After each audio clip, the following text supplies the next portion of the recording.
Well, that was interesting. So the Batman website, well, whatever, has released the deleted scene for the Batman, and it may be the greatest deleted scene in history. More right after this.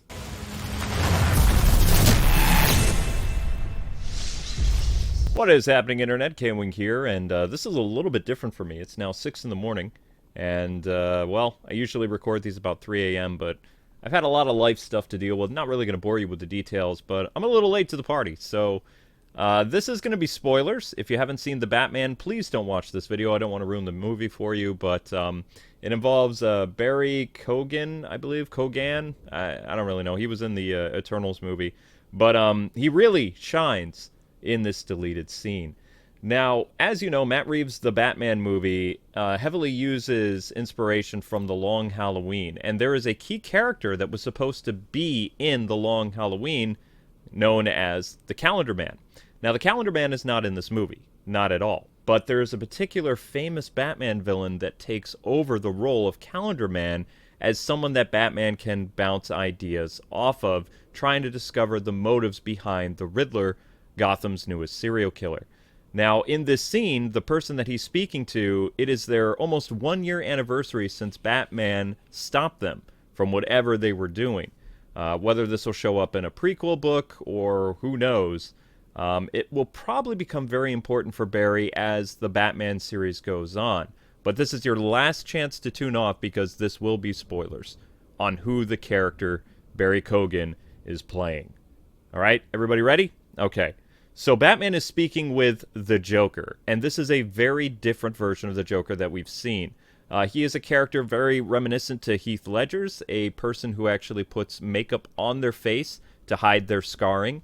It's very likely that Barry's Joker did fall in a vat of chemicals at Ace Chemicals, because his face is all disfigured in ways that we've never seen before. He looks kind of like a mixture of Two-Face and I would say kind of like Clayface. His face is all really disgusting. Like, the makeup artist really went all out with this and made an amazing looking Joker from what we can see. Now, for the most part, Barry is sticking to the shadows, so you can't really see him all that well. The cinematography for the scene is just amazing. It shows Matt Reeves' talent and his ability to really push these characters together in this sequence. Now, I can understand why this was cut from the movie. It makes perfect sense. It shows Batman is really confused on who the Riddler is. It also takes away from some of the aspects of his own detective skills. So I can see why Matt Reeves was kind of like, this isn't really necessary. Our Batman is a very confident detective. He doesn't need to go talk to the Arkham inmates. But at the same time, after you watch this scene, you're like, oh my gosh, maybe they should have kept this in. Now, this definitely would have put the movie over a 3-hour runtime. It's a 5-minute scene. It feels like both a YouTuber kind of like special mini movie to highlight the idea of the Joker in this universe, combining elements of both Calendar Man, Heath Ledger's Joker, even a little bit Jared Leto there. And I think that the performance is actually great. What I will say about this, though, is I do not like the look of the Joker. To me, it feels like it's already kind of been done with this style. We see that the Joker's hair is all, like, literally falling apart from his acid bath. Now, they took the same idea from the Gotham show, like the last season, where Joker was essentially born. He was the twin of Jerome or whatever. And he was horribly disfigured by Ace Chemicals, and well, he didn't come out looking like the comic book Joker. His hair's falling out. He's got some scarring and some bleached skin. There's no bleached skin to Barry's Joker. It's definitely kind of like a jigsaw serial killer himself. And I can understand where the makeup department is going, but I don't really like this version of the Joker. I think the performance is fantastic. I love the eerie carnival music they have for him. We didn't really get to hear a lot of Joker's music, as he does appear in kind of like a, what do they call it? Like an ending sequence to the movie, like a tease for future projects, because we know that Barry is most likely going to appear in Matt Reeves' Joker movie. I'm sorry, in Matt Reeves' Arkham Asylum movie, not Joker movie. Don't misquote me.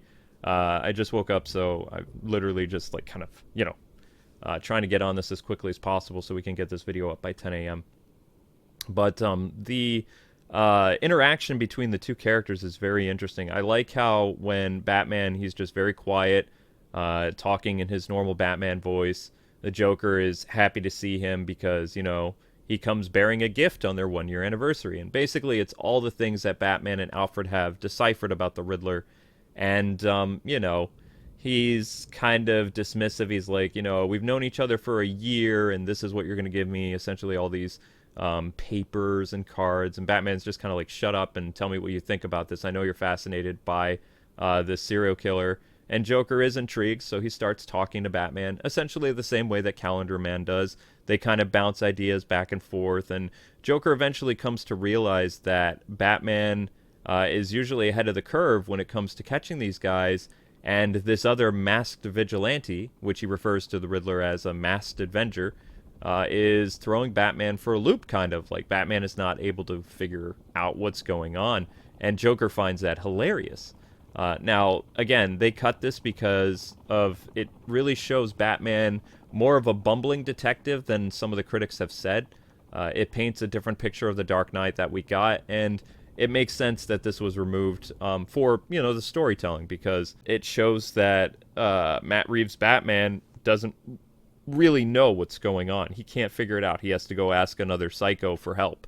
Which, I mean, it does happen in the comics from time to time. I wouldn't say Batman gets stumped, but he's just trying to formulate his own kind of hypothesis about what's going on.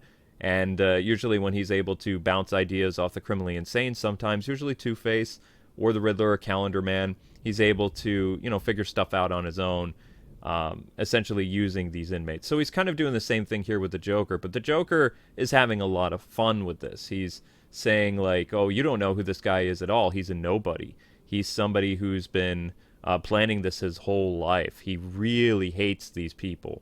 And essentially, he's kind of inspired by you. And I think that really kind of bothers Batman. He's, again, very quiet in the scene. It goes back and forth between Barry's Joker and Robert's Batman. Beautifully shot scene.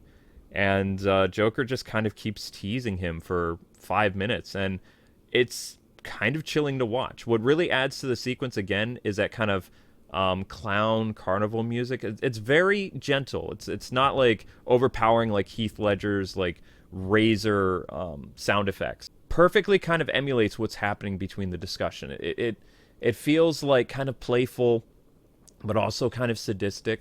Like, that Joker's really bad because he's here in all these chains, and at the same time he's kind of manipulating Batman. Like, he's getting into Batman's head.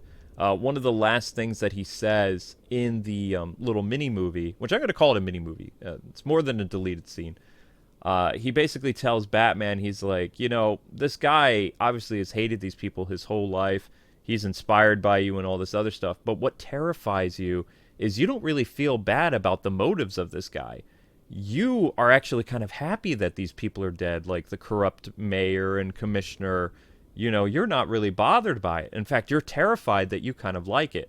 And Batman gets all kind of emotional and, leaves the room.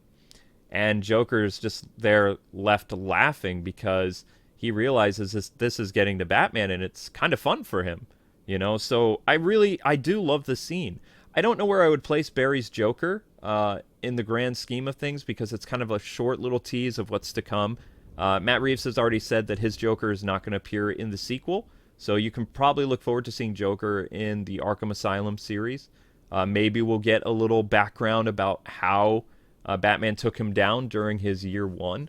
Supposedly, the Batman movie takes place like partway through year two, so he could have taken down Joker at the end of year one. Usually, what's very different for this is Joker is usually a year two or a year three villain. And it's usually Batman deals with organized crime, and then he deals with like a costume crazy in his second or third year, usually around the time that Robin comes in to play. So I always found that kind of interesting, that it was always organized crime, mob bosses, and then the super criminals come in, usually around the end of the long Halloween. Like, they're kind of around, but then they have more of a presence going forward after Carmine Falcone is dead. And of course, the same thing happens in this movie. Carmine Falcone ends up being killed by the Riddler, and it's going to set a catalyst along with the ending events of the movie, which I won't tell you. You can listen to it in my spoilers section. But yeah, props to Matt Reeves. I really thought that the Joker scene was pretty fantastic. I think that with a little bit more to the way the character looks, they can improve it.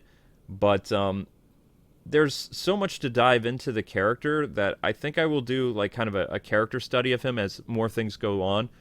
Because Matt Reeves did an interview, I think it was like 2 weeks ago, talking about his deleted scene, and he explained like some of the aspects of what makes his Joker different than Heath Ledger and Nicholson and Jared Leto and Mark Hamill, and that Joker has like a type of disfigurement from a type of illness or something like that. That was just really pushed over the edge to the incident that happened between Joker and Batman, like apparently a year ago in this new Batman lore. But again, I don't really know the specifics of everything because I've only seen the interview once or twice when it was on Twitter, and it's since been pulled. So they're probably leaving that for extensive documentary for when The Batman comes to Blu-ray and DVD this summer. The Batman will be coming to HBO Max in about a few weeks. I believe it's around April 19th. I wouldn't expect them to put this deleted scene in there. I mean, this was the whole thing around the website, and it was kind of a nice little Easter egg. They really did amazing job with the marketing of this movie. Now I want to hear from all of you guys. I left a link in the description for where you can go watch the clip yourself on YouTube if you want to check it out. I don't dare post anything other than a few screen grabs of that because Warner Brothers and me still have a pretty love-hate relationship. Maybe that'll change with Discovery, but I'm really curious to know what you guys think of this scene. Wow, I was not expecting to be blown away by something like that. They really did the Long Halloween justice. They just replaced like a key character with a very interesting tease of a future, Thorn and Batman's side. And I think that Barry did a pretty good job being the Joker. I kind of like his version, but in order to, place him in the Joker tier, like where he would sit, I need to see more of his character because for me, he doesn't really have enough of a leeway in like Jared Leto's because we haven't seen a lot of Jared Leto's. I kind of changed my opinion of Jared Leto after the Snyder Cut, like Justice League. So if we see more of Barry in the Arkham Asylum series, then I think that we're in for a really interesting ride with his version of the character. But anyway, people, thanks so much. I will check you later as I will be posting the Riddler lore this weekend. I have to make a few additions based on this interaction between Joker and Batman because it really does hammer home what my reasoning behind the Riddler as not a person that's just attacking people because they're corrupt, but attacking people because they're rich, which coincides with the prequel book and also what Barry's Joker said in this kind of like little short. So I'm going to have to do a little tweak, so it'll probably be ready by Sunday. But anyway, people, thanks so much. Have a great rest of your day. Keep it locked here for more news on everything The Dark Knight in movies, TV, video games, and occasionally comics. Later, Gothamites. Stay safe, everybody. I'll see you later.